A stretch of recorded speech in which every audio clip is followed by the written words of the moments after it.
নমস্কার। 12ই ফেব্রুয়ারি তোমাদের উচ্চ মাধ্যমিক পরীক্ষা শুরু হচ্ছে। আজ আমি যে ভিডিওতে আনতে চলেছি একদম লেটেস্ট বাংলার যে প্রবন্ধ রচনা আছে সেই নিয়ে তোমাদের বলে দেবো কোনগুলো 2026 সালের পক্ষে ভেরি ভেরি ইম্পর্টেন্ট। তো কথা না বাড়িয়ে একদম সরাসরি কিন্তু আমি চলে যাই, কারণ তোমাদের সামনে পরীক্ষা রয়েছে, ভিডিও দেখতে তোমাদের অনেকক্ষণ টাইম লাগবে। সেগুলো খুব সংক্ষেপে আমি কিন্তু বলতে শুরু করছি।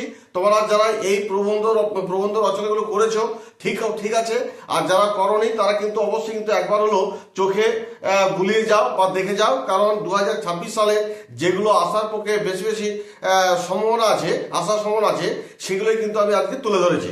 যেমন ধরো, তোমাদের এই প্রবন্ধ রচনাতে 10 নম্বর থাকে। এই 10টা নম্বর কম নয়, কারণ যারা লিখতে একদমই পারবে না তাদের কাছ থেকে 10 নম্বর হাতছাড়া হয়ে যাবে, আর যারা লিখতে পারবে তাদের কাছ থেকে 10-এর মধ্যে হলো 9, 8 এরকম নাম্বার অবশ্যই আসবে।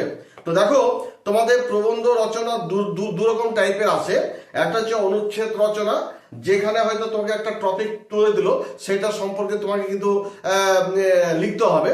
আরেকটা হচ্ছে তথ্যসূত্র অবলম্বনে প্রবন্ধ রচনা, যেটা অ্যাকচুয়ালি বলা যায় যে জীবনীমূলক রচনা। হয়তো কাউরির সম্বন্ধে বলে দিল, তার বাবার নাম, তার মায়ের নাম, সে কি কর্মজীবনে কি করেছে, এই সমস্ত তথ্যগুলো দেওয়া থাকে। সেই সমস্ত তথ্যগুলো দিয়ে কিন্তু একটা রচনা তৈরি করতে হয়। তাহলে এই যে তোমাদের অনুচ্ছেদ রচনা এবং তথ্যসূত্র অবলম্বনে যে প্রবন্ধ রচনা, আমি ব্যক্তিগতভাবে বলবো যে সব থেকে সহজ হচ্ছে এই তথ্যসূত্র অবলম্বনে প্রবন্ধ রচনাটি হচ্ছে সব থেকে সহজ। কারণ সেইখানে তোমাদের কিন্তু যার সম্বন্ধে আসবে তার খুঁটিনাটি বিভিন্ন তথ্য দেওয়া থাকে, জন্মস্থান দেওয়া থাকে, বাবার নাম দেওয়া থাকে, পিতার নাম দেওয়া থাকে, তার কর্মজীবন দেওয়া থাকে, সে তার কি শিক্ষাগত যোগ্যতা অর্জন করেছে সেইগুলো দেওয়া থাকে।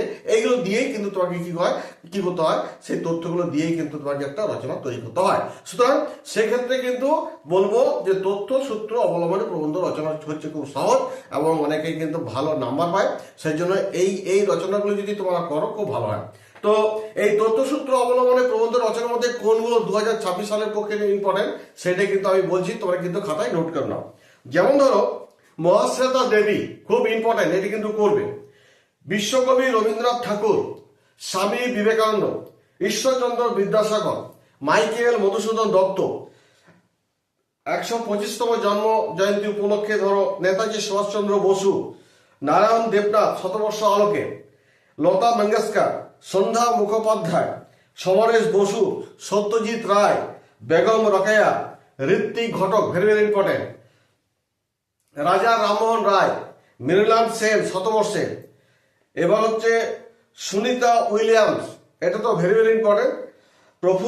বৈজ্ঞানিকদের ক্ষেত্রে প্রফুল্লচন্দ্র রায়, মেঘনাথ সাহা, জগদীশ চন্দ্র বসু। এই যেগুলো বললাম, এদের সম্বন্ধে তোমরা একটু ভালো করে পড়ে যাও, একটা আইডিয়া করে যাও এদের সম্বন্ধে।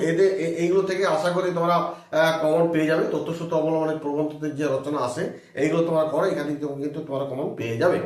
এবার ধরো, যারা অনুচ্ছেদ রচনা করতে চাও, যদিও এখানে তোমাদের একটা টপিক তুলে দেবে, একটা বলে সেইটি নিয়ে তোমাদের কিন্তু বিস্তারিতভাবে তোমাদের কিন্তু লিখতে হবে। সেখানে কিন্তু কিছুটা সেই সম্পর্কে যে সম্পর্কে আসবে সেই সম্পর্কে কিন্তু জ্ঞান থাকা দরকার, তবে কিন্তু লিখতে পাবে। তবুও তোমাদের বলে দিচ্ছি যে অনুচ্ছেদ রচনার মধ্যে কোনগুলো ভেরি ইম্পর্টেন্ট। সেটা হচ্ছে বর্তমান যুগে যেটা প্রযুক্তি বা ইন্টারনেটের ব্যবহার, এটাতে জানোই এটা খুব ভেরি ভেরি ইম্পর্টেন্ট। 2 হচ্ছে সোশ্যাল মিডিয়া, এটাও খুব ইম্পর্টেন্ট। গণমাধ্যমে ভালো মন্দ দিক, তারপর তোমার ধরো গ্লোবাল ওয়ার্মিং, তারপর ধরো আমাদের দৈনন্দিন জীবন এবং তার পরিবেশ, বা আরেকটা বলতে পারি যে আমাদের পরিবেশ দূষণ ও তার প্রতিকার। আর এইটা কিন্তু একটু ভেরি ভেরি ইম্পর্টেন্ট। আরেকটা বুক করতে পারো যেটা বৃক্ষরোপণ ও তার উপকারিতা। তারপর হচ্ছে মানবতা বনাম ধর্ম ও সাম্প্রদায়িকতা। তো মানবতা বনাম ধর্ম ও সাম্প্রদায়িকতা। আর আরেকটা করবে বিজ্ঞানের দিক দিয়ে করবে, যে বিজ্ঞানের ভালো মন্দ বা বিজ্ঞান আশীর্বাদ না অভিশাপ, এগুলো করবে। আর লাস্ট আরেকটা যেটা তোমাদের বলবো যে অনুচ্ছেদ রচনার ক্ষেত্রে, সেটা হচ্ছে শুভ উৎসব। তাহলে তোমাদের অনুচ্ছেদ রচনা এবং তথ্যসূত্র অবলম্বন প্রবন্ধ রচনা বলে দিলাম কোনগুলো করবে। এইগুলো কিন্তু 2026 সালের পক্ষে ভেরি ভেরি ইম্পর্টেন্ট। তবুও লাস্টে তোমাদের বলে দিই, তোমরা তথ্যসূত্র অবলম্বনে প্রবন্ধ রচনাটা কিন্তু লিখবে, কারণ এটা হচ্ছে জীবনীমূলক এবং যার জীবনী সম্পর্কে আসবে তাদের কিন্তু ছোট ছোট করে পয়েন্ট দেওয়া থাকবে, সেইগুলো দিয়ে কিন্তু তোমাদের সেই রচনাটা তৈরি করতে হবে। যাই হোক, এই বলে আপাতত ভিডিওটি শেষ করছি। যদি আমার ভিডিওটি ভালো লেগে থাকে তাহলে অবশ্যই কিন্তু লাইক করে দিও। ধন্যবাদ।